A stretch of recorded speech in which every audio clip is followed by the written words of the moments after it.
So it's been described then as the mother of all deals. The leaders of India and the European Union signing in the last hour or so a huge trade pact reached after 2 decades of negotiations. The deal announced then as EU leaders have headed there to rubber stamp it, if you like.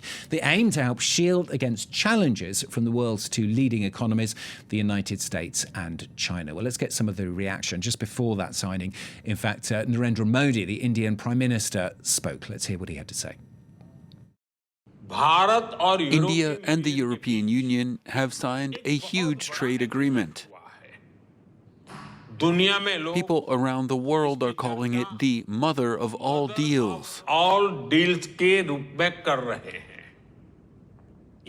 This agreement brings huge opportunities for India's 1.4 billion people and for millions of people across European countries.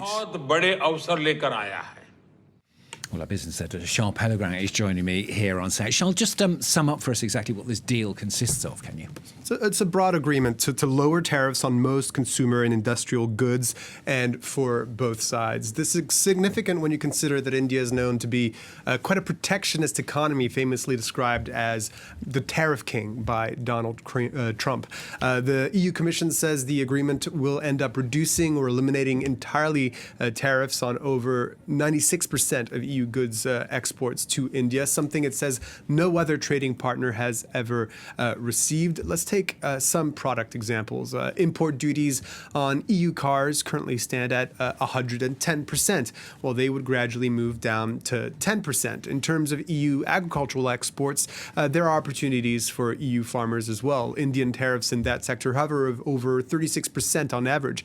Well, wine duties would be cut from 150% to 75% and eventually down to 20%. Olive oil tariffs would go down to 0% from 45% after 5 years. EU exporters stand to save around 4 billion euros in tariffs per year with this deal. We're talking about the world's 2nd and the world's 5th largest economies coming together here, aren't we? The scale of these 2 markets is really huge. India is the world's most populous country, obviously, and on top of that, it's a very fast-growing economy. Its GDP is over $3.4 trillion, and it's estimated to have increased by 7.4% in 2025, up from 6.5% in 2024.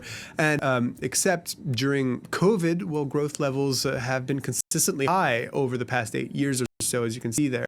The country is currently the EU's 9th biggest trade partner, so there is a lot of room to grow there, and goods trade has already increased 90% in the last decade. Lowering tariffs means EU businesses could further benefit from that growth in economic activity. And what about India? What does it stand to get out of this? It's a similar story for India. They could see their exports to the EU boosted by as much as 50 billion euros by 2031. That's according to one study, with pharmaceuticals, textiles, and chemicals likely to benefit the most, all sectors which employ a huge number of people in the country. The deal says that over 7 years, Indian goods will eventually face tariffs of 0% from the EU, except for obviously key sectors such as autos, steel, and agriculture. 92% of India's exports, or tariff lines to the EU, will see reduced or eliminated tariffs. This comes at a crucial time. India's exports have been hit hard by Trump's tariffs imposed because of New Delhi's own tariffs and its purchases of Russian oil, reaching a rate of 50%. So Modi's been on a quest to diversify his trade portfolio and protect India from such punitive tariffs from the US. Since May last year, 4 deals have been struck, including the one with the EU. Agreements have been reached with the UK, Oman, and New Zealand, and discussions are in the works with other blocs, including Mercosur in Latin America, Chile, Peru, and the Gulf Cooperation Council. And that diversification is what the EU's been doing as well. We saw it with the deal struck with the Mercosur bloc earlier this month. It's also about more than just trade. It's about the kind of world these 2 powers say they want to live and work in, one that's still governed by the free trade ideals which Donald Trump has sought to dismantle. Ursula von der Leyen underlined it when she said, "We've sent a signal to the world that rules-based cooperation still delivers great outcomes." Charles, thanks very much. Charles Pellegrin analysing that deal for us from the business perspective, of course.